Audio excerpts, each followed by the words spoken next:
Franco, buenas noches. ¿Qué tal, David? ¿Qué tal? Bien, hermano. Hola Franco, ¿qué tal? No, Lucho, ¿qué tal, manito? ¿Cómo estás, Franquito? Ay, manito, pucha, un poco mal el estómago. ¿Estás mal del estómago? Ah, sí, lo de siempre, pues. ¿Siempre con lo mismo? Sí. Ay, Franco, tienes que ver la manera como hacerte ver eso. La mayoría de los biblistas sostienen que terminaba en el capítulo 16, versículo 8. Ese es el final, y ahí puso punto final Marcos, y ahí se acabó el evangelio. Ahora, a ver, hermano, ¿quién da el inicio? Porque en el versículo 8 lo que cuenta es que las mujeres llegan a la tumba, la encuentran vacía, un joven vestido de blanco. ¿Alguien está escuchando ahí? Vayan a ¿Alguien está escuchando su radio? Radio. Para ver en Galilea. Dice, Franco, creo que era. Franco, has apagado tu micro.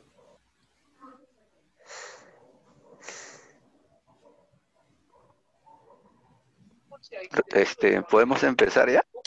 ¿Sí? Claro, Sí, claro, sí, hermano. ya empezamos a grabar también. Ya.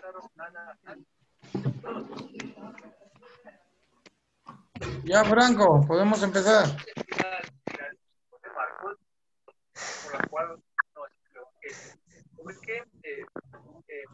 ¿Quieres que empecemos con una oración, Franco?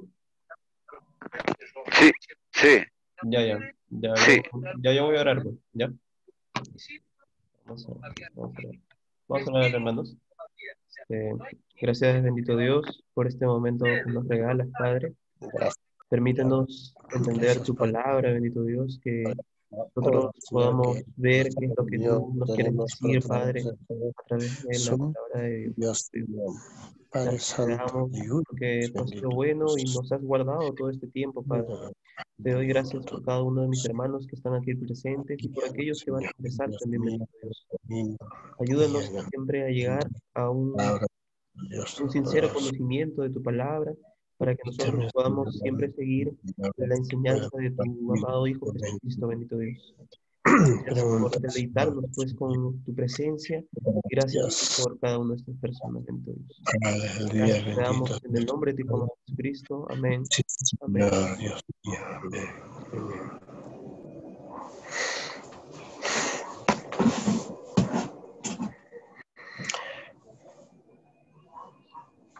Bueno. Listo, Franco.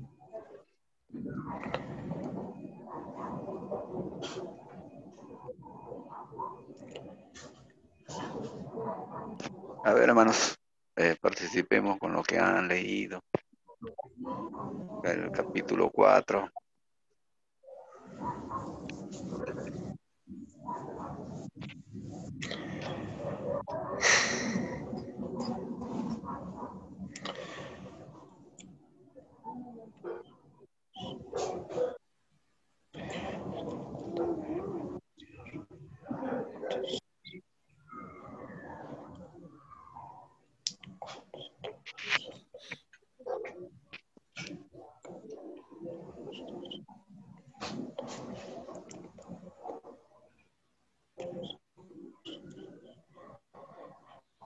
Nadie, hermano.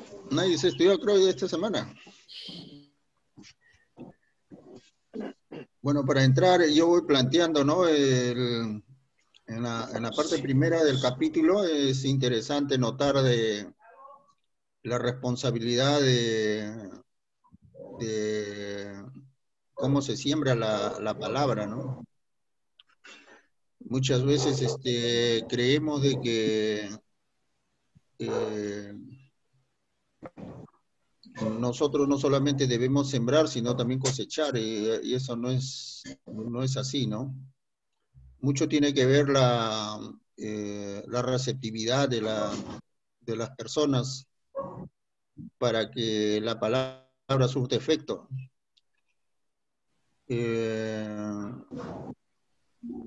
Yo creo que hay muchas cosas para compartir ahí, ¿no? ¿Qué cosa es lo que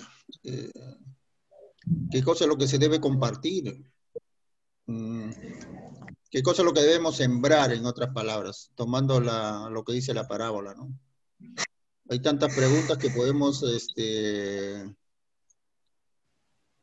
plantear con respecto a esta parábola. ¿Qué debemos sembrar? ¿Qué cosa es lo que se siembra en este tiempo, ¿no? La otra pregunta es que si el que siembra también debe esperar cosechar. Entonces, yo hago esa pregunta de manera de introducción, a ver, para que participen.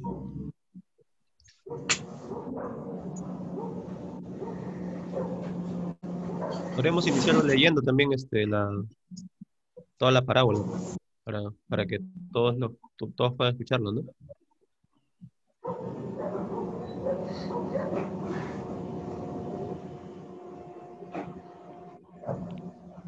¿O alguien quiere decir algo?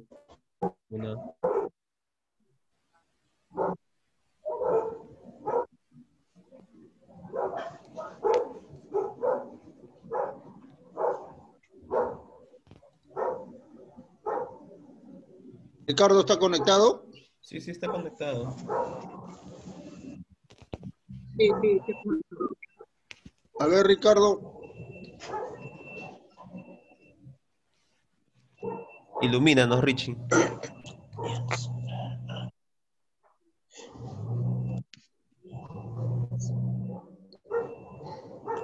Recién me doy cuenta que están en la 4, y eso que el texto creo que lo había Percy lo había dicho con antelación. Pensé que todavía seguía en el 3. Voy a estar dando una repasadita. Ya. Bueno, por eso digo, de repente mejor leerlo todo y ya, pues ya los demás hermanos también comentan, ¿no? Vamos a leerlo ya para poder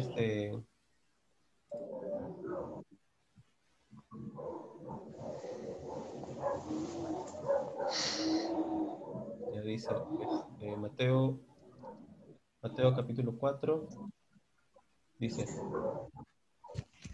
Otra vez comenzó Jesús a enseñar junto al mar y se reunió alrededor de él mucha gente, tanto que entrando en una barca se sentó en ella en el mar, y toda la gente estaba en tierra junto al mar, y les enseñaba por parábolas muchas cosas, y les decía en su doctrina: Oíd, he aquí el sembrador salió a sembrar, y al sembrar aconteció que una parte cayó junto al camino, y vinieron las aves del cielo y se la comieron. Otra parte cayó en pedregales, donde no tenía mucha tierra, y brotó pronto porque no tenía profundidad de tierra, pero salió el sol y se quemó, y porque no tenía raíz se secó. Otra parte cayó entre espinos, y los espinos crecieron y la ahogaron y no dio fruto. Pero otra parte cayó en buena tierra y dio fruto, pues brotó y creció y produjo a 30 y 60 y a 100 por uno. Entonces les dijo: el que tiene oídos para oír, oiga. Cuando estuvo solo, los que estaban cerca de él con los 12 le preguntaron sobre la parábola, y les dijo: a vosotros os he dado saber el ministerio del reino de Dios, mas a los que están fuera, por parábolas todas las cosas, para el que viendo vean y no perciban, y oyendo oigan y no entiendan, para que no se conviertan y les sean perdonados los pecados. Y les dijo: ¿no sabéis esta parábola? ¿Cómo pues entenderéis todas las parábolas? El sembrador es el que siembra la palabra, y estos son los de junto al camino, en quienes se siembra la palabra, pero después que la oyeron, enseguida viene Satanás y quita la palabra que se sembró en sus corazones. Estos son, asimismo, los que fueron sembrados en pedregales, los que cuando hoy han oído la palabra, al momento de la reciben con gozo, pero no tienen raíz en sí, sino que son de corta duración, porque cuando viene la tribulación o la persecución por causa de la palabra, luego tropiezan. Estos son los que fueron sembrados entre espinos, los que oyen la palabra, pero los afanes de este siglo y el engaño de las riquezas y las codicias de otras cosas entran y ahogan la palabra y se hacen infructuosos. Y estos son los que fueron sembrados en buena tierra, los que oyen la palabra y la reciben y dan fruto a 30, a 60 y a 100 por uno.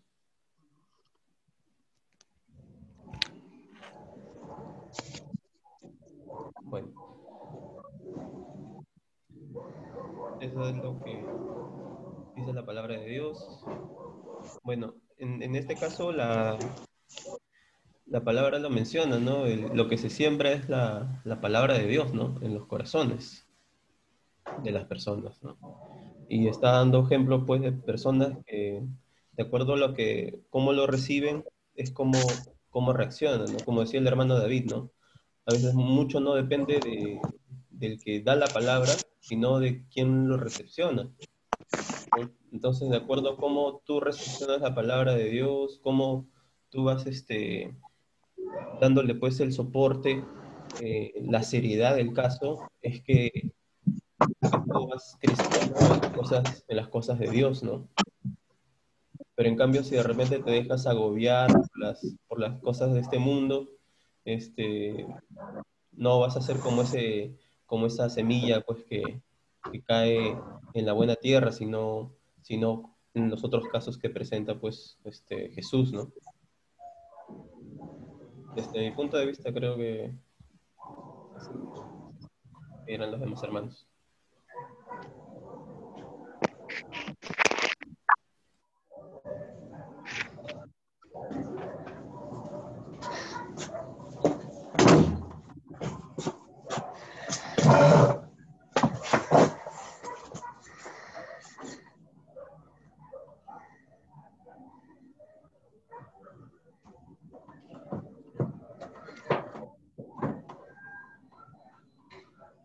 Franco, ¿me está escuchando?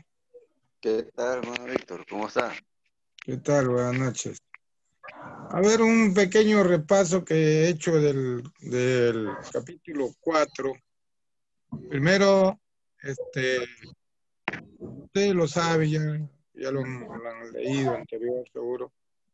El modelo que practica Jesús, al ver que no le entienden, empieza, ni los mismos apóstoles entendían, y comienza a hacer estudio, enseñanzas con parábolas.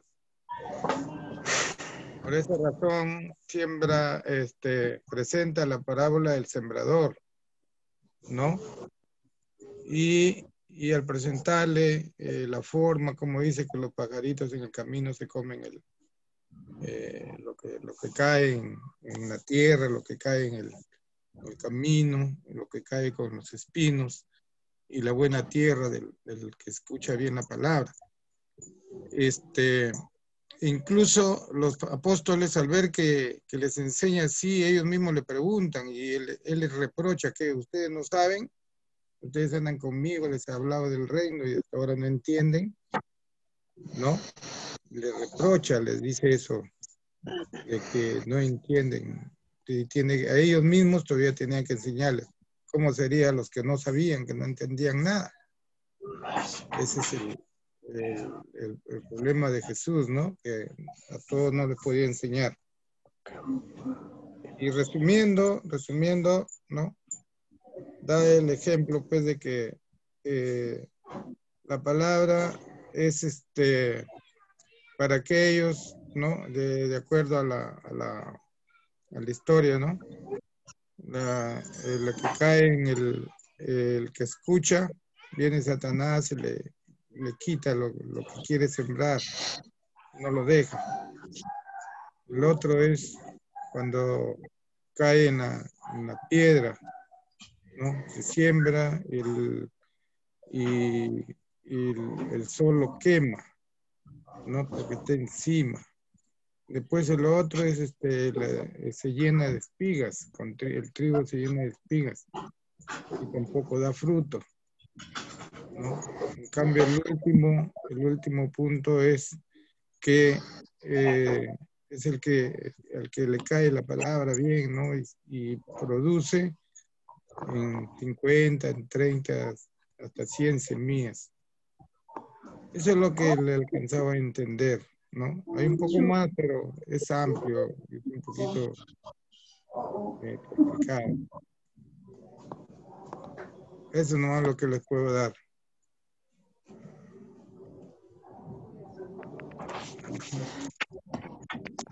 Bien, hermano Víctor. ¿Alguien más que quiera participar?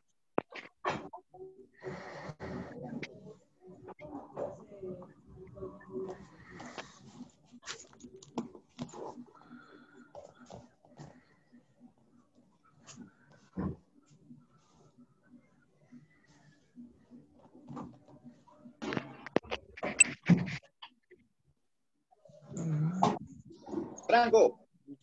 Sí. Yo creo que pues esta parábola pues hemos escuchado bastante veces, ¿no? A través de nuestra vida cristiana, ¿no? De años, ¿no? Y sacan buenas reflexiones, pero ya se ve, ¿no? Pues a los que se les anuncia la buena nueva y pues dependiendo de cómo han sido formados, de cómo han crecido, se ve pues porque hay muchos cristianos que están por un tiempito, hay otros que apenas ven los problemas y desaparecen, perseveran, ¿no? Siguen perseverando hasta el final, ¿no? Como los que cayeron en buena tierra, ¿no? Más bien habría que preguntarnos qué clase de semillas somos, ¿no?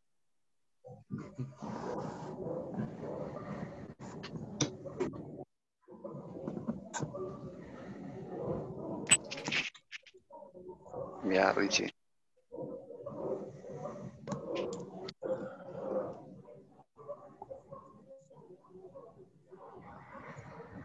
Aquí hay un asunto también que yo he notado, que normalmente Jesús enseñaba por parábolas porque la gente le entendía de esa manera.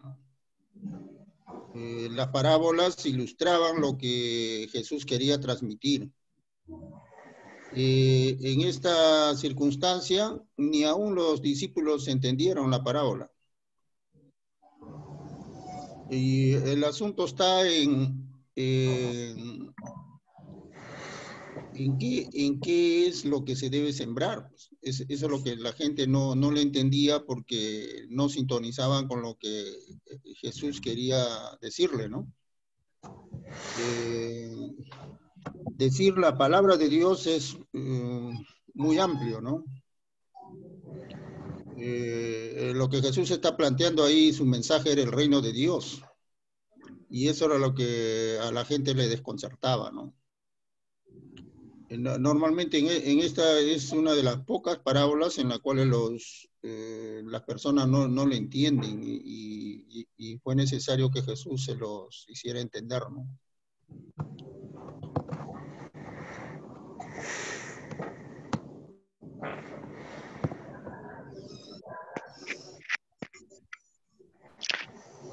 Bueno, acá también lo que puedo entender es de que el énfasis está más puesto en la tierra, en la receptividad, que en la semilla. La semilla es la misma.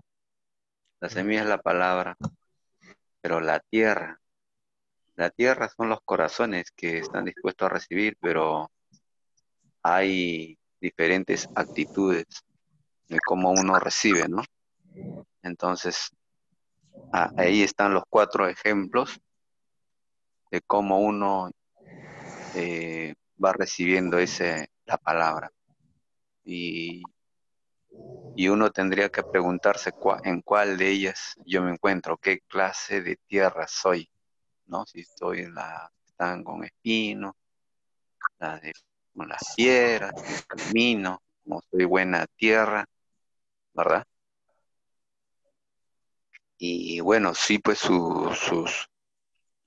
Jesús, como se mueve en una sociedad agrícola,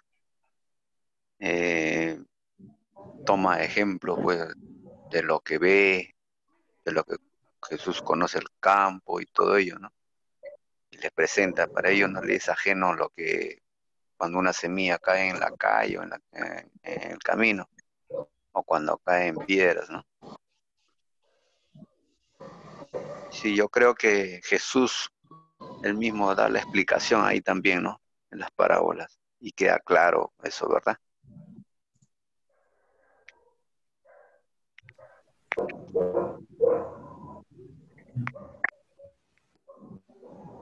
Pasamos al otro párrafo, del 21 al 25.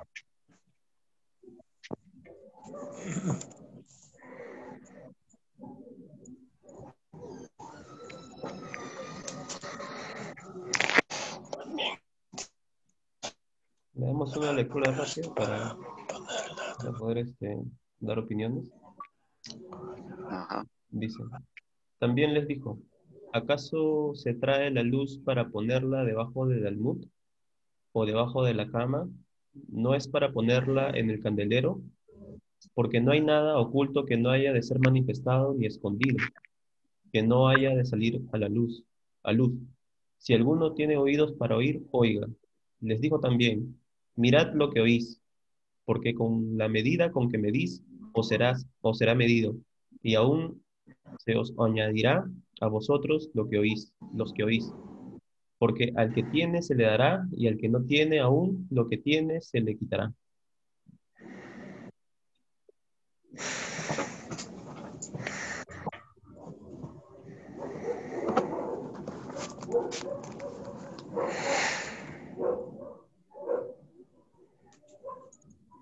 ¿Alguna opinión, hermano? De repente alguna pregunta o algo.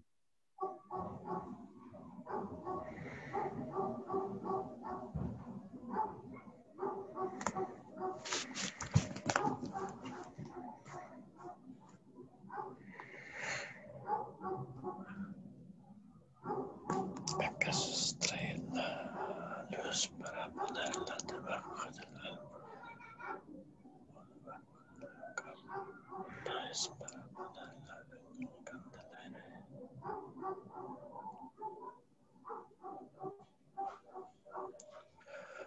Que no hay nada oculto que no haya escondido, que no haya a luz.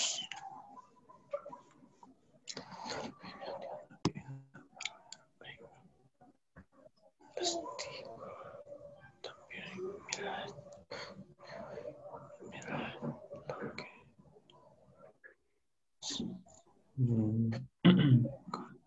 Bueno, quizá acá nos podemos preguntar, ¿no? Cuando dice, ¿no? ¿Acaso se trae la luz para ponerla debajo del almud? ¿Qué puede el Señor a qué se puede estar refiriendo el Señor, ¿no? Con luz, ¿no? La luz, ¿no? De repente causa curiosidad. O también en el versículo 25, cuando dice, porque al que tiene se le dará, y al que no tiene, aún lo que tiene se le quitará, ¿no? ¿A qué se referirá? ¿Será algo material? ¿Algo espiritual? ¿A qué se puede estar refiriendo el Señor? ¿No? Y si es lo espiritual, ¿qué puede ser lo espiritual? ¿No? De repente los dones o la palabra que ha sembrado en tu corazón. Entonces, no sé si alguien tiene Amén. alguna opinión o algo. que no tiene lo que tiene Sí, se quita. hace se me fue la señal, pero en realidad pues lo de la parábola del sembrador tiene mucho que ver a aquella persona que está pues cumpliendo, ¿no? Que está dando fruto, ¿no? Y que hay una necesidad de seguir perseverando, ¿no? Y pues justamente sigue sobre la luz, ¿no? Y se ve pues que aquel que está siendo un buen sembrador también tiene que ser luz, ¿no? Alumbrar en medio de las tinieblas, ¿no? Eso es lo que veo, ¿no? Porque está empalmando con el versículo, ¿no? Tenemos que tener una vida, pues, que nos vean, ¿no? Que estamos haciendo lo bueno y que estamos bien, ¿no? Somos ejemplo para los demás. Por lo tanto, pues, somos luz, como vimos en este versículo, pues, sobre la luz.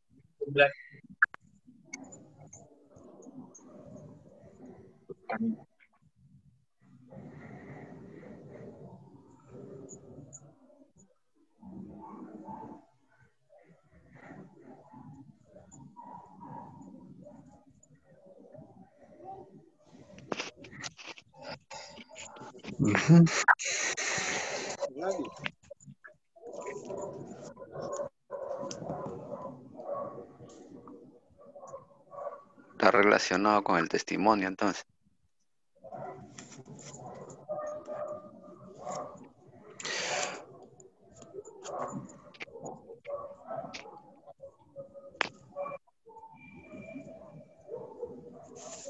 Esos perritos creo que hacen mucha bulla.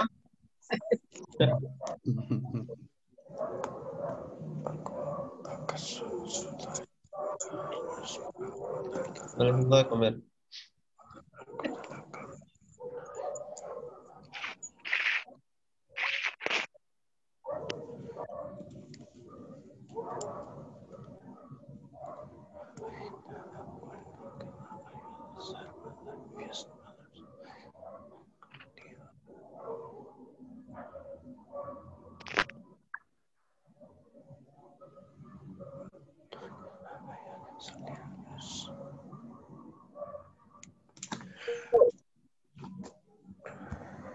Franco, sí.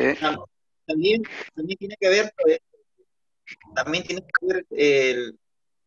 la parte en la que pues en la que dice que no hay nada oculto que no haya de ser encubierto, ¿no? Que se pueda ser revelado, ¿no? Y justamente no habla del testimonio, ¿no? Cualquier cosa que nosotros tengamos en secreto, pues algún día se va a saber, ¿no? Y pues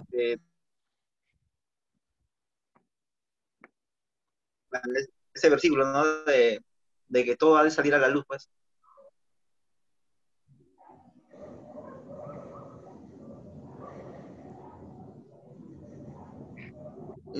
Tomando lo que dice Ricardo, ¿qué pasaría si alguien que no tiene buen testimonio predica la palabra de Dios?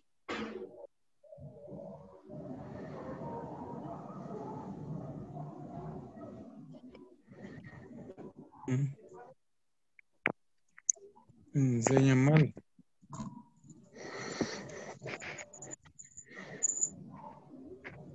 Eso no dependería más de la voluntad de Dios, hermano.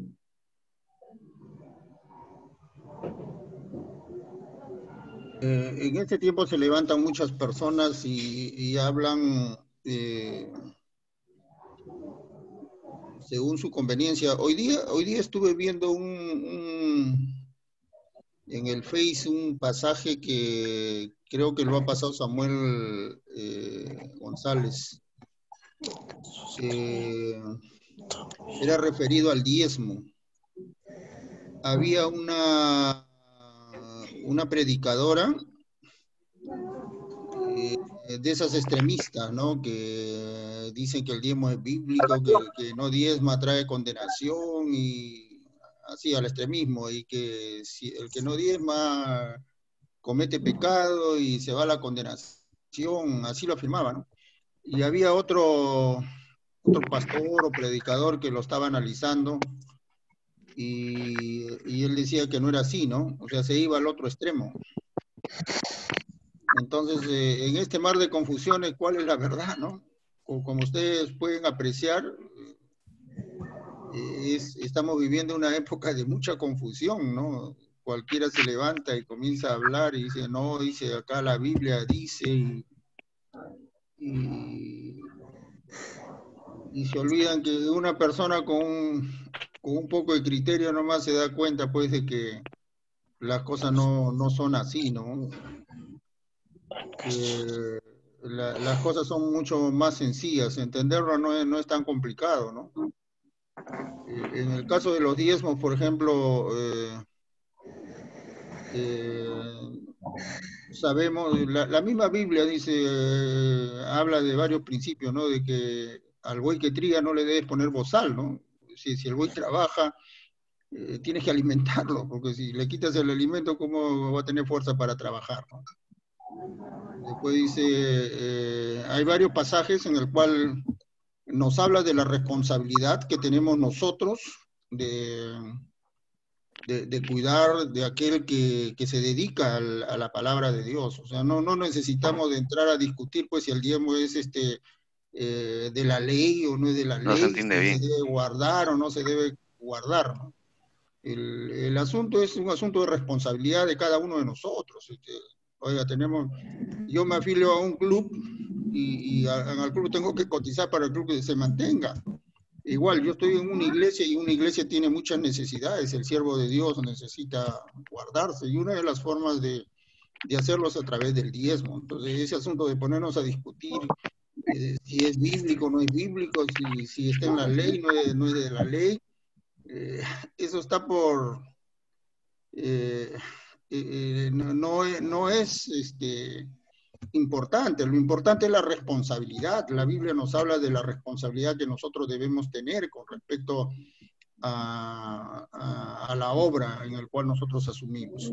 Sea ofrenda, sea diezmo, nosotros tenemos que mantener la obra. ¿Quién lo va a hacer? Del cielo no va a caer dinero, ¿no? Igualmente en el pasaje que estamos viendo, yo creo que más se refiere a la misma palabra de Dios, que tenemos que hacerla correr, ¿no? Entonces, si nosotros recibimos la palabra de Dios, no la podemos ocultar, tenemos que manifestarla. Yo creo que va más en ese sentido, ¿no? Entonces hay una obligación en nosotros de hacer correr la noticia, las buenas nuevas de salvación. Más ahora en este mundo que está, en el cual hay tanta confusión, ¿cómo le hablamos a la gente? Ese es el tema, ¿no? Yo creo que un poco esa es la preocupación también de poder leer la Biblia y un poco discutir, indagar, preguntar, para que nos ayude a centrar un poco la idea que tenemos con respecto a las Escrituras, ¿no?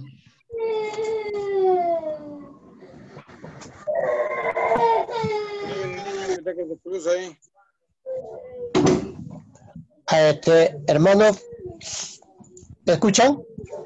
Sí. Qué bien, bien. En cuanto de este pasaje, versículo 21 y adelante, es el testimonio de cada cristiano. Ahí nos dice bien claro, ¿no? Es nuestro testimonio de cada cristiano.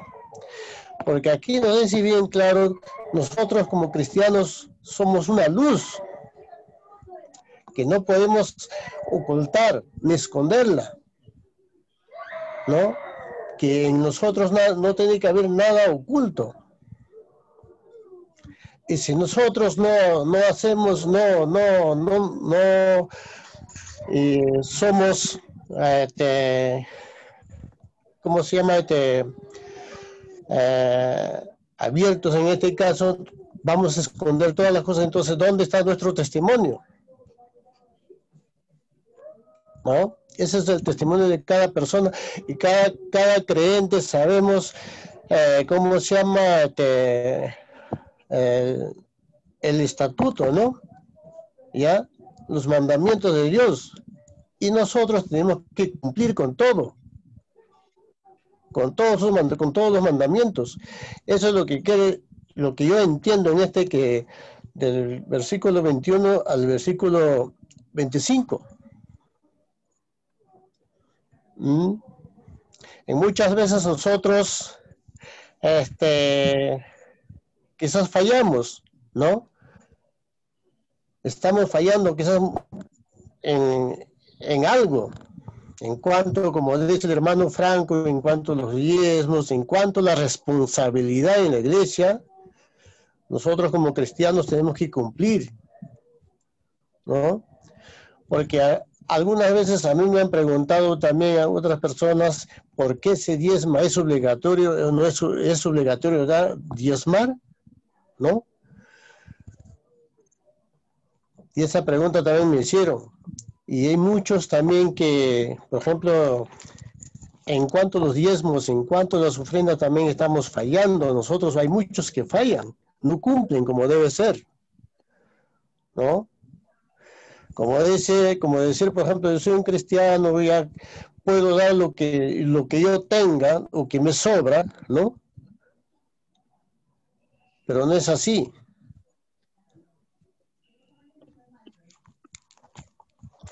Entonces lo que nos enseña acá es el testimonio de cada creyente.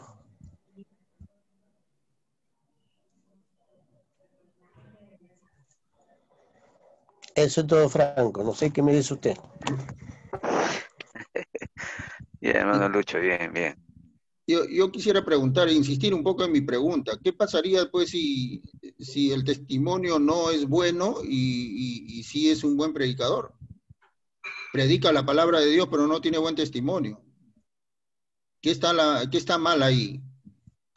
Pero ahí también está la mentira, pues ahí es la falsidad de un cristiano. No, pero vayamos, ¿surte efecto la palabra o no surte efecto la palabra? Claro. Por ejemplo, por decir, si uno de nosotros no estamos bien en cuanto a nuestro testimonio y no podemos predicar la palabra, ¿y cómo lo puedes llevar? De repente te conocen otras personas, cómo estás tú, tu vida cotidiana, conocen de repente, te ven o escuchan comentarios acerca de tu persona, y tú estás predicando y vas a salir a predicar, ¿no? Y puedes hablar, claro, vas a predicar, carambas, bonito, ¿no? Pero para esa persona que conoce tus actitudes, esa persona que conoce cómo eres tú, entonces por eso también somos criticados, pues. Entonces hay que tener bastante cuidado por ese lado. Como dice la palabra, nosotros somos espejo. Los cristianos que realmente somos seguidores de Cristo, somos espejos, somos el ejemplo. La gente se ve en nosotros. En ti se va a ver la gente, se ve en tu ejemplo, en tu actitud. Es así. Muchas veces nosotros podemos hablar bonito, pero después, ¿cómo estamos? A veces de repente en la iglesia estamos, caramba, unos comportamientos excelente, pero saliendo de la iglesia, a veces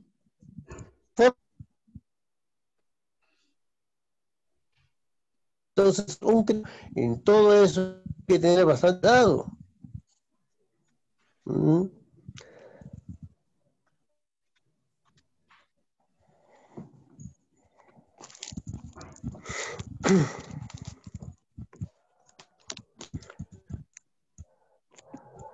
Bien, hermano David y Franco. Bien, hermanos.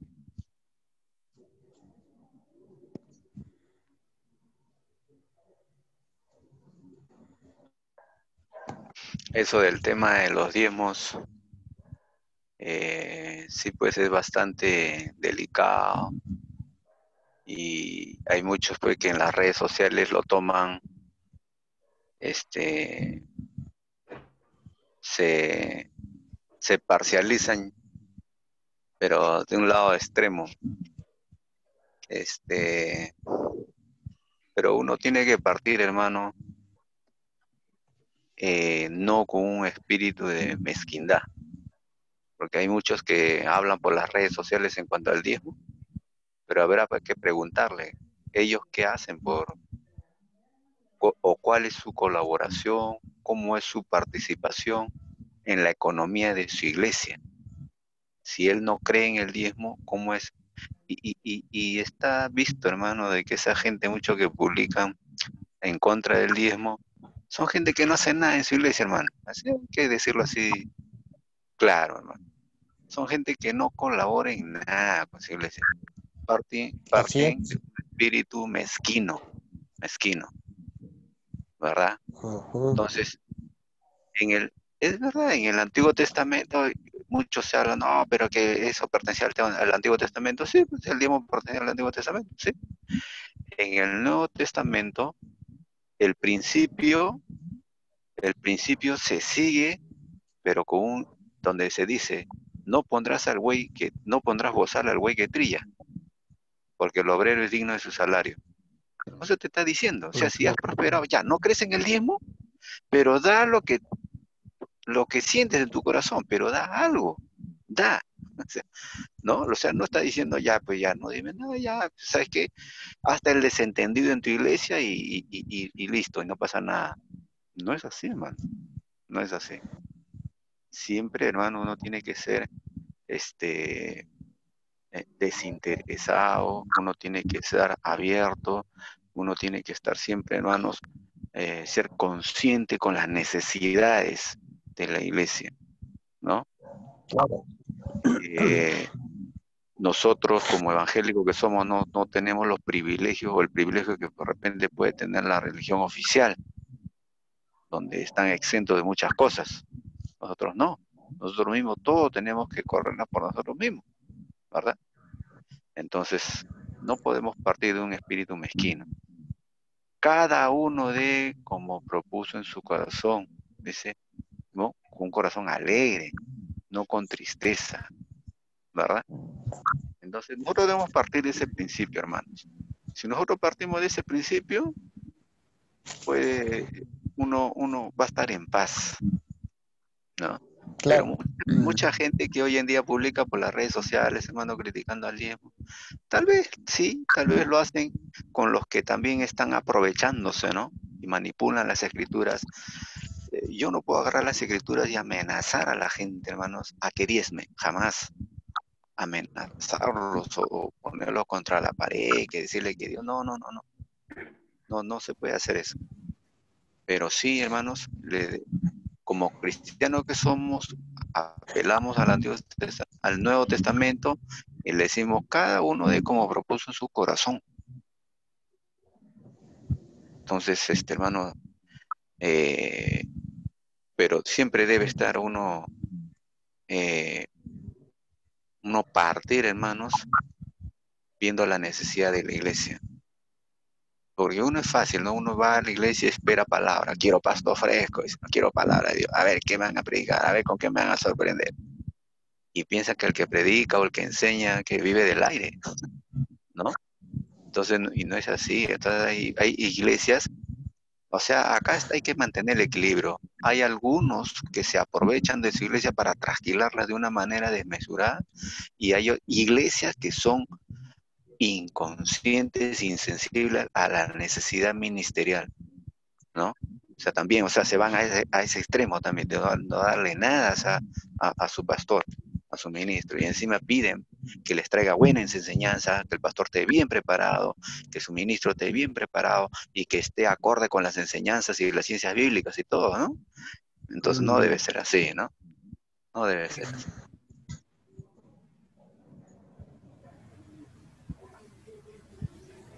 Franco, hablar sobre, o sea, mira, hemos estado hablando bastante sobre este tema, pero sin embargo nadie se ha hablado la postura que debería tomar la iglesia frente al diezmo, ¿no? Pero bueno, fuera de eso, ¿no? Yo pienso que como tú dices también, ¿no? Que cada uno debe dar lo que su corazón anhela, ¿no? ¿Por qué dar un 10% si tu corazón quiere dar un 20 o un 25, ¿no? Claro. Y es de hecho que la iglesia tiene necesidades, tiene sostenimiento, cada persona tiene su salario, ¿no? Entonces, obviamente también debemos de velar por todo en la iglesia, ¿no? Tanto en el sostenimiento como en la del pastor. O sea, por esa parte se tiene que dar, pues, así como también dijo el hermano David, ¿no? Que si vas a un club tienes que dar un importe mensual como socio. ¿Cuánto más en una iglesia, pues, donde hay necesidad, donde hay proyectos, hay proyecciones de ir afuera? E incluso en algunos lados se mandan a personas a evangelizar a otro lado. ¿De dónde sale todo eso, no? ¿De dónde salen los proyectos para la escuela dominical, para evangelismo, para liderazgo, para las cosas de la iglesia, no? Obviamente se tiene que dar, pues, que dar un importe mensual, ¿no? Y que lo vean así toda la iglesia, ¿no? Pero también se van al extremo en cuanto a leyes que se dan en la tierra, como aquel que no diezma ni ofrenda, que no tenga parte en los votos. No sé si habrán leído ese estatuto. Claro, sí. Sí, hoy se manipula mucho en cuanto al sistema financiero y iglesia. Hay, líderes también que son abusivos también, ¿no? Y también está del otro lado, de los que no quieren dar nada y la iglesia tampoco así camina, pues, ¿no? Una iglesia así no va a caminar. Debemos mantener el equilibrio en estas cosas, ¿no? Mantener el equilibrio, estudiando siempre la palabra. Mira, y cuando uno estudia la palabra, uno estudia la misma Biblia, la misma palabra, te va sensibilizando ante las necesidades. Te vas abriendo los ojos y tú mismo, sin que nadie te esté molestando, tú mismo vas comenzando a ser consciente con las necesidades de la obra.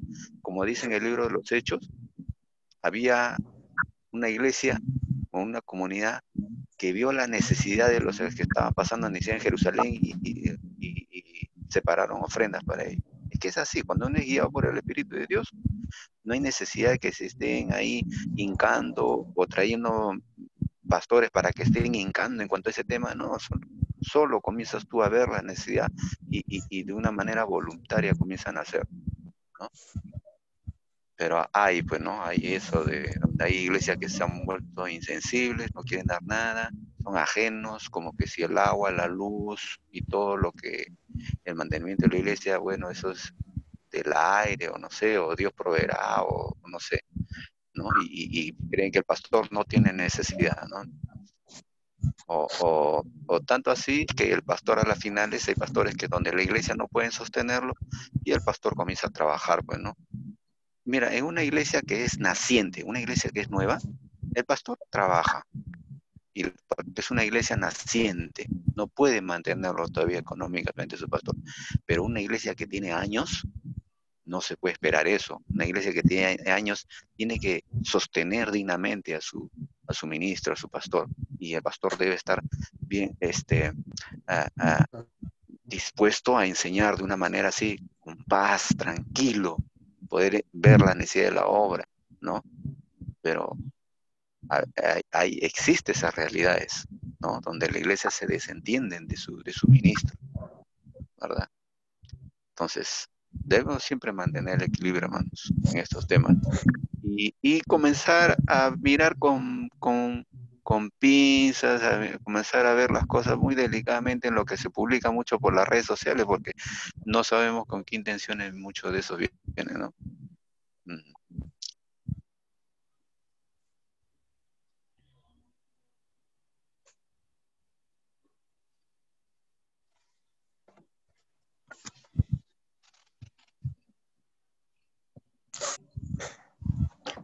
Muy bien, hermanitos. ¿Continuamos entonces? Franco, continuamos. Sí, del 26 al 29, ¿no? Sí, vamos a darle lectura, ¿ya? Ajá.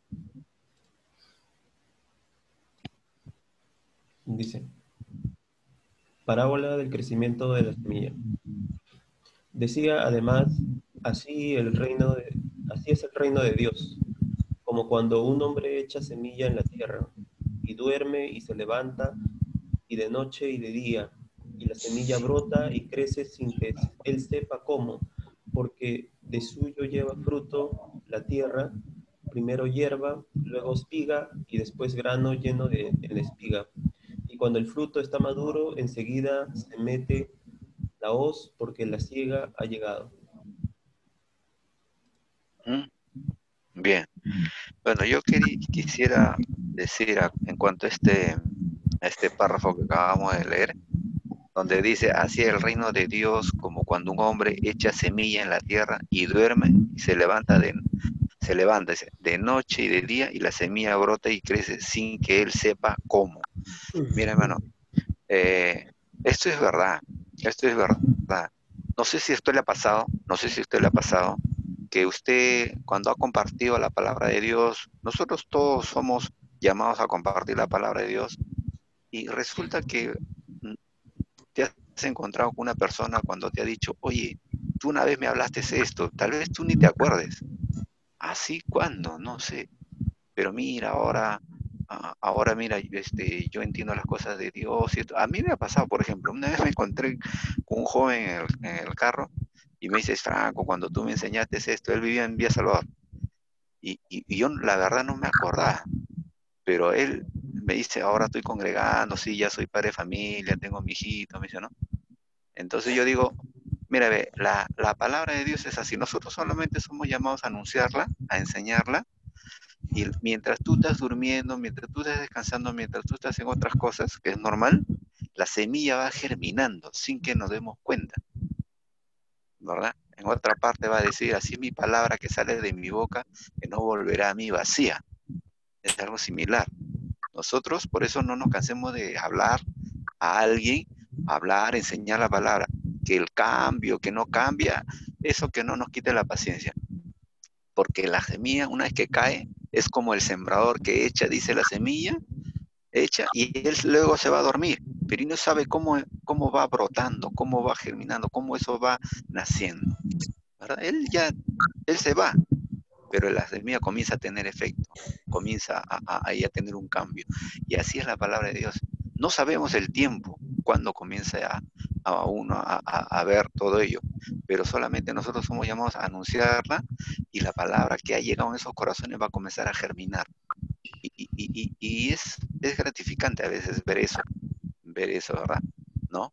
Cuando uno va y dice, sí, hermano, tú un día me dijiste, o tú me enseñaste. Una vez estaba yo en mi jardín enseñando a un grupo de niños, hace años les digo, hace años, un grupo de niños, y esos niños ya son padres de familia, y también me dijeron lo mismo, Franco, y yo hasta me había olvidado de su cara, y me dijo, sí, pues mira, me acuerdo que me enseñaste tú. Entonces es gratificante escuchar eso, o sea, yo que iba tal vez a veces desanimado, una vez animado, otra vez desanimado, iba, pero les enseñaba a esos niños, pero yo no sabía el efecto que iba a tener eso que les estaba enseñando. Al momento yo no veía nada, ¿no? Yo no veía nada, veía niños que están jugando, unos traviesos, otros por acá, por allá, ¿no? Pero cuando ya crecen, se hacen hombres, como que esa palabrita que escucharon, eso les quedó algo grabado ahí en su niñez, ¿no? Entonces, así, y con cualquier persona, ¿no? Cuando tú vas y le hablas, nunca será en vano, nunca será en vano. Tú anda y suelta la palabra. Tú siempre anuncia el mensaje del Evangelio, el mensaje perdonador, el mensaje de compasión, el mensaje del reino de Dios, los principios del reino. Enséñalo y luego te vas tranquilo, ¿no? Y no sabes lo que va a surtir en su momento. Nosotros no sabemos, pero en su momento va a surtir efecto, porque así es. Esa es la palabra vida, pues, ¿no? La palabra de Dios, que va a llegar y va a comenzar a tener efecto en los corazones. Alguien dijo, yo sembré, Apolos regó, pero el crecimiento lo da Dios. Exacto.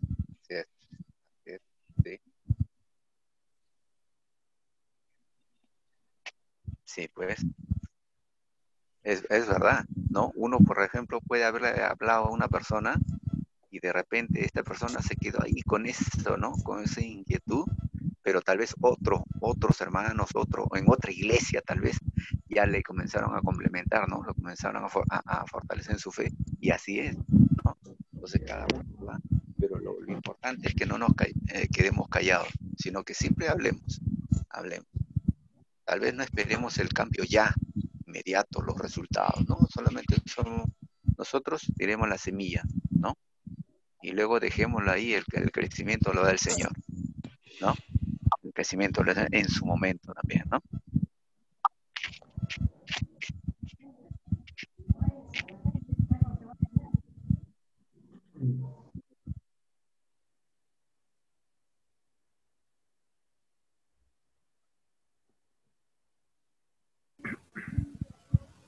¿Alguien más? ¿Algo, hermanos?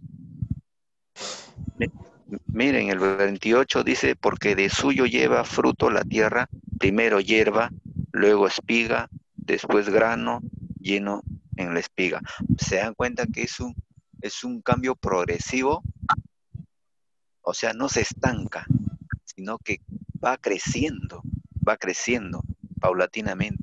El cristiano está llamado a crecer también, hermano, no a quedarnos. Nosotros no podemos estar con la misma fe que teníamos cuando éramos niños y entendíamos como niños, veíamos el Evangelio. En nuestra niñez nos sirvió ese tipo de fe, pero conforme uno va creciendo, ya tu fe debe ir madurando, camino hacia una fe adulta, como alguien dijo, ¿no? Una fe. Entonces, así es, en el Evangelio nuestra fe debe ir creciendo también, ¿no? No debe estancarse, no debe quedarse.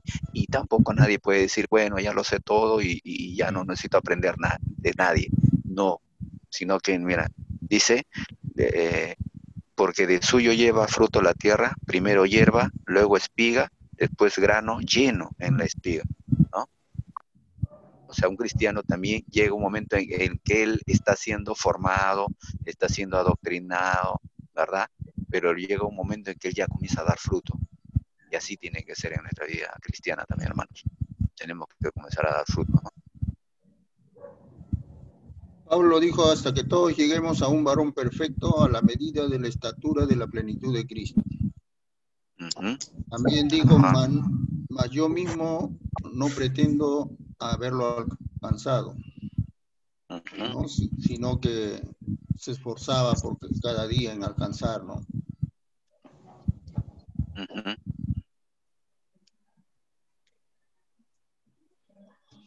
Y el 29 termina, dice, y cuando el fruto está maduro, enseguida se mete la hoz, porque la siega ha llegado, ¿no? Bien, hermano, entonces así animémonos, pues, a siempre hablar, a compartir nuestra fe, a compartir, ¿no? Nuestra fe con nuestros familiares, amigos cercanos, en fin, con lo que usted sienta ahí, compartir.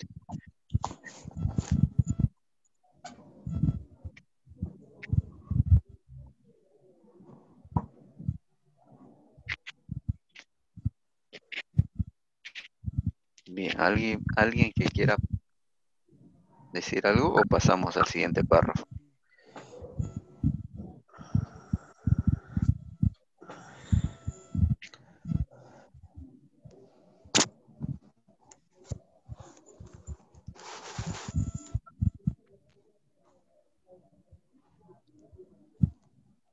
Pasamos al siguiente. Al siguiente, ¿no? Sí, perfecto, a ver, vamos. Dice, parábola de la semilla de mostaza. Decía también, ¿a qué haremos semejante al reino de Dios? ¿O con qué parábola lo compararemos? Es como el grano de mostaza que cuando se siembra en tierra es la más pequeña de todas las semillas que hay en la tierra, pero después de sembrado crece y se hace la mayor de todas las hortalizas y echa grandes ramas de tal manera que las aves del cielo pueden morar bajo su sombra.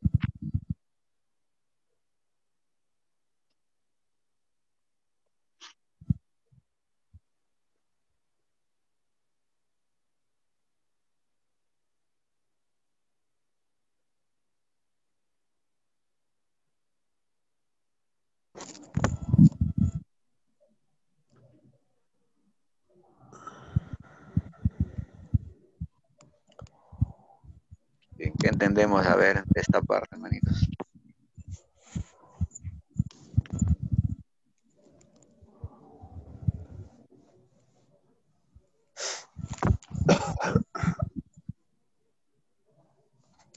¿Será verdad que la semilla de mostaza es la más pequeña y cuando crece se hace grande, que vienen las aves del cielo a morar bajo su sombra?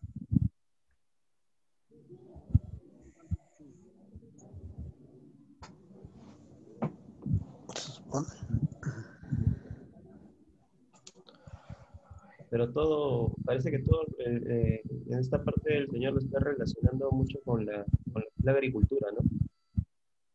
Hemos visto que la parábola del sembrador, ¿no? Ahorita hace un rato el crecimiento de la semilla, y ahora relaciona el reino de Dios con una semilla de mostaza, ¿no? Entonces, obviamente, pues, en el tiempo de Jesús, la agricultura era parte de su sistema económico, ¿no? Y obviamente lo decía de esa manera Jesús porque sabía que ellos le iban a entender con este mensaje, porque era algo común entre ellos. Entonces, para nosotros de repente que no hemos tenido mucha cercanía pues, con este tipo de producción económica, se nos dificulta de repente un poco, ¿no? Pero sin embargo, nos ayuda pues el Señor a analizar pues más este ámbito, ¿no? Nos enseña pues que así es el reino de Dios, ¿no? Que con el tiempo pues va a crecer, ¿no? Que cada persona que siembra pues la semilla va a crecer y va a dar el 100 por 1, ¿no? No sé si, bueno, sí, ¿no?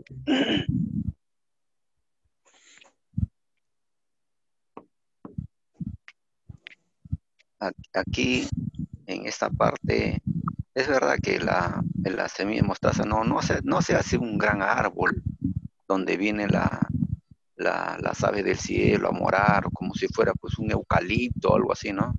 No, sino que es una hortaliza que crece de un tamaño mediano nada más, ¿no? Pero se usa esta exageración para comparar al reino de Dios. El reino de Dios dice que sí es algo chiquito y significante que empieza, pero luego tiene la particularidad de causar efecto, pero su efecto va a ser universal. Eso es lo que quiere que el evangelista Marcos que entiendan sus lectores, de que el efecto del evangelio va a ser universal, porque los que leían en su tiempo siempre lo pensaban de una manera territorial nomás. Ellos pensaban que el Dios es solamente de Israel y las otras naciones, bueno, pero ellos pensaban así, pero al decirles que es grande, majestuoso, es que el reino de Dios va a ser así, lo está universalizando al reino de Dios, está rompiendo las fronteras del mismo pueblo de Israel y está sobrepasando a toda la raza humana, ¿no? Y también una vez leí, no me acuerdo en qué comentario fue, y decían de que la semilla de mostaza crecía como mala hierba, no se sembraba, sino que crecía como mala hierba. Y es porque el evangelio nace así, como algo despreciado, como algo insignificante, poco valor. Y Jesús va a ponerlo así de ese ejemplo, ¿no? Pero mire cuál es su efecto. Eso es lo que quiere que entendamos. No estoy invitando, si no me está invitando nada. Acá está. Uy, levántalo. A ver qué dicen, hermanitos.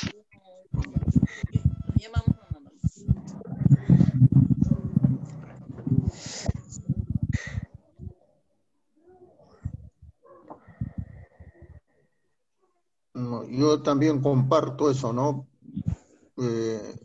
Jesús inicia el Evangelio muriendo en la cruz, ¿no? Algo que estaba destinado para la gente miserable, ¿no? pero cómo ha transcurrido los siglos y ahora ya no hablamos de unos cientos creyentes, ahora hablamos de millones de creyentes, ¿no? Y la esperanza que tenemos es de que cuando se instaure ya el reino de Dios, veremos a Jesús en todo su esplendor, ¿no? Luego de haber muerto en una cruz de la forma más vil, lo veremos en algún momento en toda la plenitud de su reino, ¿no? Ajá.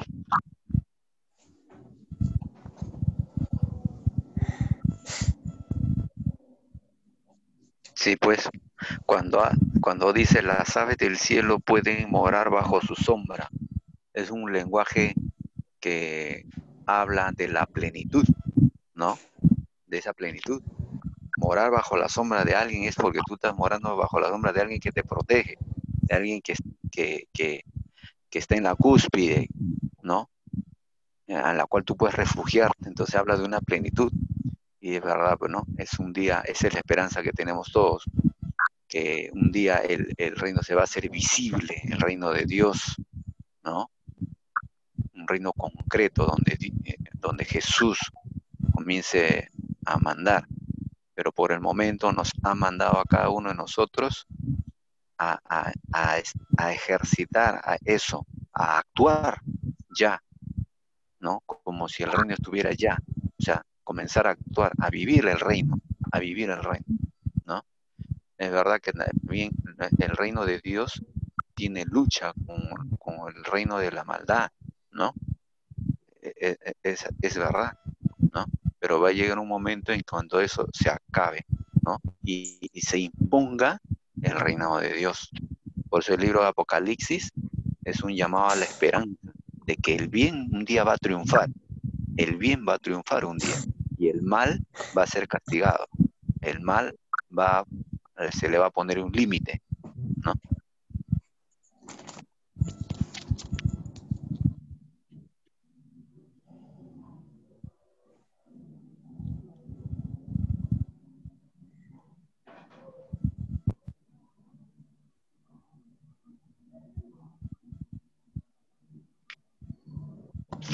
Muy bien, hermanitos, continuamos entonces. Yo creo que del 33 nos vamos hasta el 41, creo. Porque del 33 al 34 está el uso de las parábolas, que ya sabemos la intención que tenía Jesús con las parábolas, ¿no? Podemos terminar con el Jesús calma la tempestad. ¿Lo leemos todo? Sí, Percy. El uso que Jesús hace de las parábolas. Con muchas parábolas como estas, se hablaba la palabra conforme a lo que podían oír. Y sin parábolas no les hablaba, aunque sus discípulos en particular les declaraba todo. Jesús calma la tempestad. Aquel día, cuando llegó la noche, les dijo: pasemos al otro lado. Y despidiendo a la multitud, le tomaron como estaba, en la barca, y había también con él otras barcas. Pero se levantó una gran tempestad de viento que echaba las olas en la barca, de tal manera que ya se anegaba. Y él estaba en la popa durmiendo sobre un cabezal. Le despertaron y le dijeron: Maestro, ¿no tienes cuidado que perecemos? Y levantándose, reprendió al viento y dijo al mar: Calla, enmudece. Y cesó el viento y se hizo grande bonanza. Les dijo: ¿por qué estáis así amedrentados? ¿Cómo? ¿No tenéis fe? Entonces temieron con gran temor y se decían uno al otro: ¿quién es este que aún el viento y el mar obedecen?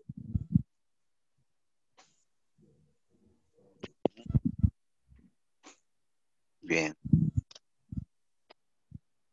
Ahora sí, a ver, participemos.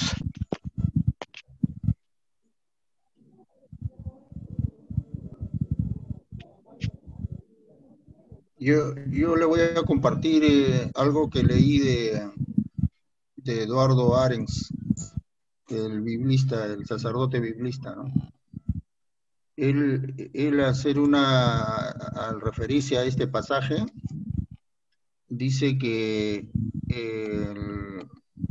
Jesús estaba en el lado de la Galilea y tenía cerca el mar de Galilea. Aquí en lo que Jesús se propone, ir hacia el otro extremo, o sea, cruzar el mar, el lago de Galilea, ir al otro extremo. Y en el otro extremo, ¿qué estaba? El mundo gentil. O sea, ya Jesús, la intención de Jesús era comenzar a predicar el reino de Dios a los gentiles. Al embarcarse y dirigirse al mundo de los gentiles, es que viene la tempestad, ¿no? No es fácil el predicar el evangelio. Siempre va a haber dificultades, ¿no? Y aún circunstancias muy difíciles, porque nadie no garantiza que no vamos a pasar dificultades, vamos a pasar tempestades, ¿no? Pero ahí viene la enseñanza, ¿no? Confiemos, porque alguien va delante de la embarcación, ¿no? Alguien la va dirigiendo. No temamos, porque hay alguien que dirige la embarcación. Vendrán dificultades, será difícil predicar el reino de Dios, pero Jesús está con nosotros y debemos confiar, porque si Él está con nosotros, la tempestad la vamos a poder soportar, ¿no?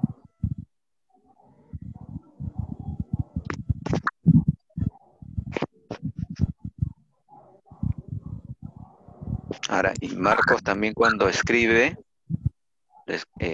acuérdense que su auditorio mayormente era gentil y también estaba escribiéndole a una comunidad que supuestamente estaba en Roma, ¿no?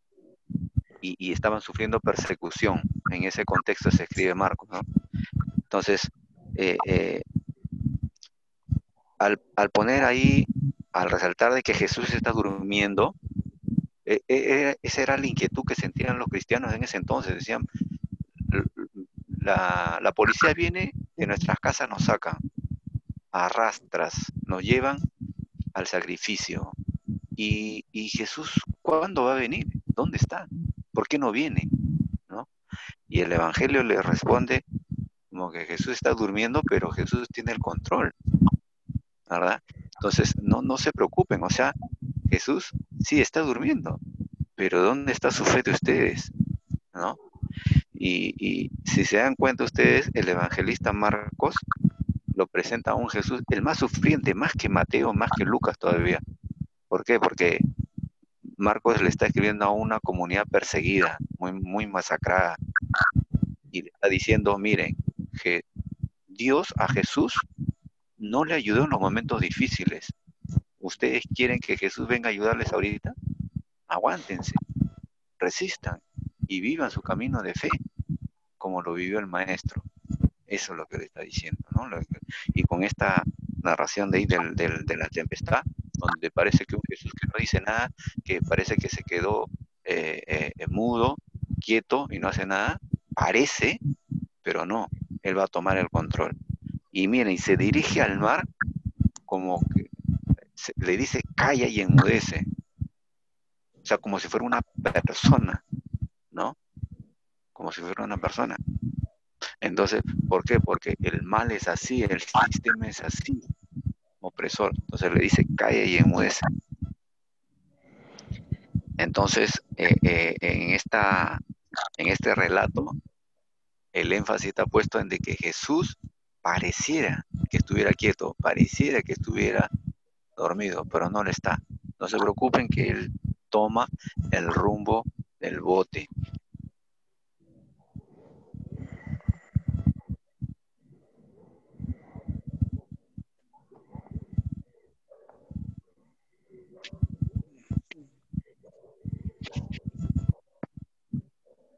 dice, hermanito Victoriano? Ahí estamos analizando, Franco. Escuchando.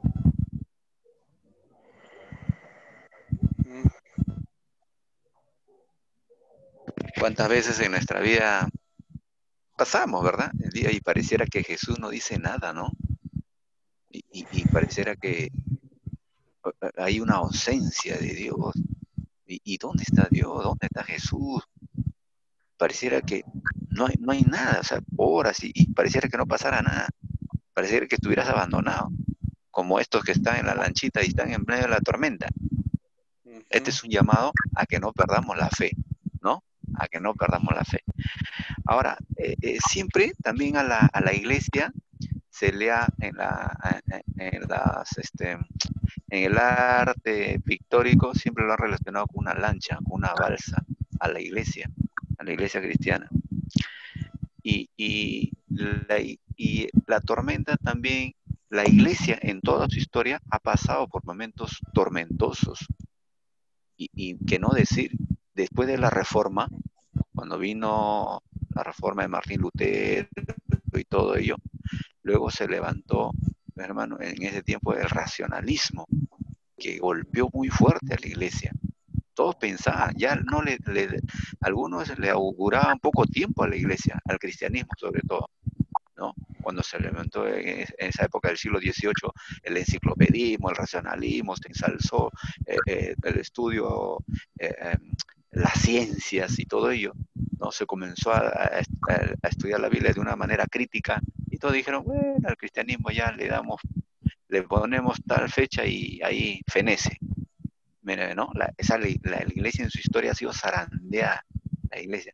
Pero mira, ahí está. En el timón está Jesús. Ahí está, ¿no? Entonces, hermanos, sigamos adelante. Que el que parece que está dormido, pero no le está tomando la batuta.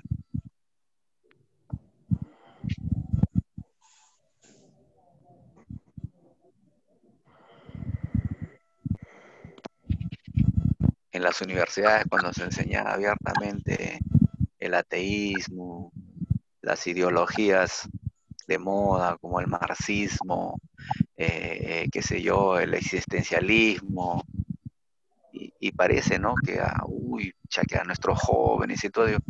Pero mira, si hay algo que todas esas ideologías no han podido llenar, es el vacío espiritual que tiene la gente. Tú, no sé, usted como tal vez se ha topado con gente que son muy educados, tienen una profesión, una carrera muy exitosa, pero en el área espiritual están vacías. Y eso se vislumbra, eso se ve. ¿Por qué? Porque tratan de buscar eso, de llenar ese vacío, ¿no? ¿Y por qué creen ustedes, por ejemplo, que las iglesias que están sobre todo en los sitios urbanos como en San Borja, San Isidro, y hay gente empresaria, gente muy culta, muy preparada, que asisten a esas iglesias? ¿Por qué? Porque la necesidad espiritual no la puede llenar pues, con esas cosas, ¿no? ¿Verdad?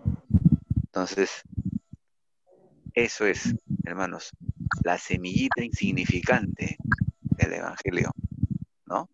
La única que puede saciar, que puede llenar el vacío del ser humano, El ser humano no va a estar tranquilo hasta que no se encuentre con su creador. Se va a refugiar en las drogas, en el alcohol, en otras cosas, pues dar cuenta que nada de eso le satisface. Y hasta que no se encuentre con su creador, no va a tener paz. Y el único que le puede dar es el Evangelio. El Evangelio, ¿no? Yo quiero dar un testimonio, rápido nomás. Yo estudié economía en la universidad, en la época que tú dices que dominaba el pensamiento marxista. Yo he leído a Mao Zedong, he leído las 5 tesis filosóficas de Mao Zedong, he leído El Capital de Marx, me obligaron a leer a Engels, a muchos autores o pensadores del mundo comunista en la universidad, ¿no? Porque en ese tiempo lo que estudiábamos era la economía marxista. Y sobreviví. Nunca esas ideas, esos pensamientos que pegó en muchos jóvenes mellaron en algo mi fe, ¿no? En lo que yo creía. Incluso en una oportunidad me atreví a desafiar a uno de ellos, que cada vez que opinaba decía, pero Marx dijo esto, Mao Zedong dijo esto, Engel dijo esto. Y un día le dije, bueno, hasta ahora vengo escuchando lo que dice Marx, lo que dice Engel, ahora quiero saber qué dices tú, pues, ¿no? Y a la verdad, hermanos, yo he pasado, son 5 años que pasé en la universidad estudiando a todos estos autores, nos obligaban a estudiar. Y he sobrevivido, no me dio mi fe, hermano. Ese es el testimonio que quería compartirle. Bien, hermano David.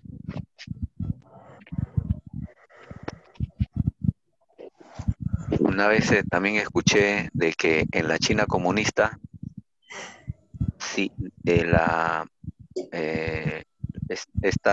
ideología bien fuerte pudo haberse tumbado a muchas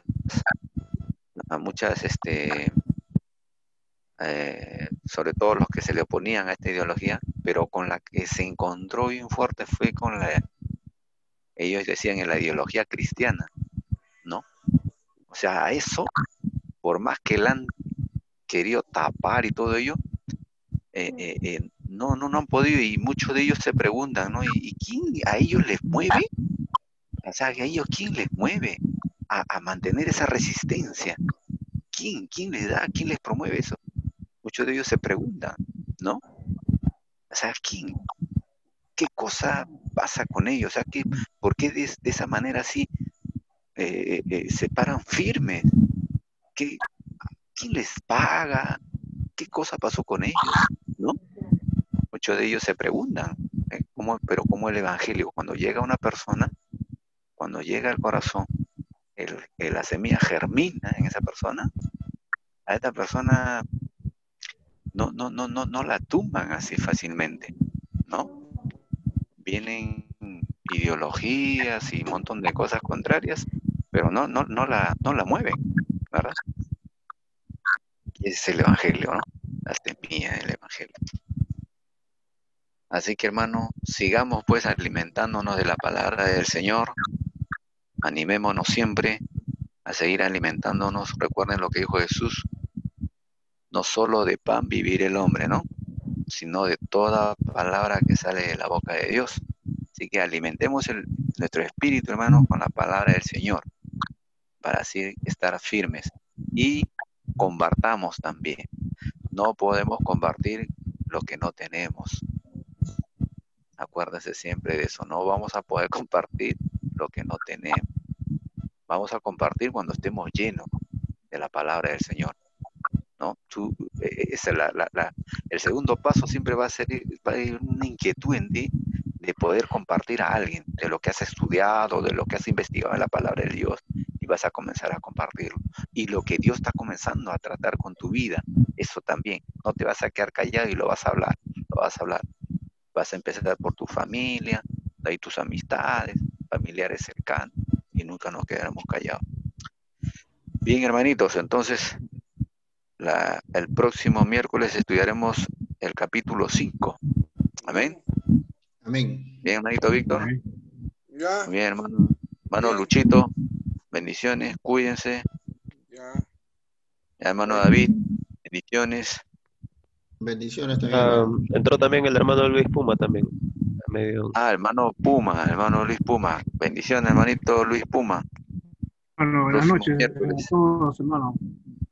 Bendiciones, hermanito. Solamente para pedir disculpas, estaba preparado para ingresar a la hora y en un momento u otro tuve que atender a mi hijo. Disculpen más bien que haya entrado De todas maneras, No se preocupe, hermano. como dice. No se preocupe, hermanito. Bendiciones a todos. Ya, hermanito, bendiciones entonces a todos. El próximo miércoles, capítulo 5 de Marcos. Chao, hermanitos. Que Dios les bendiga. Dios los bendiga, hermanos. Estamos Bendiciones. David, no te olvides, me llamas. Ya, hermano.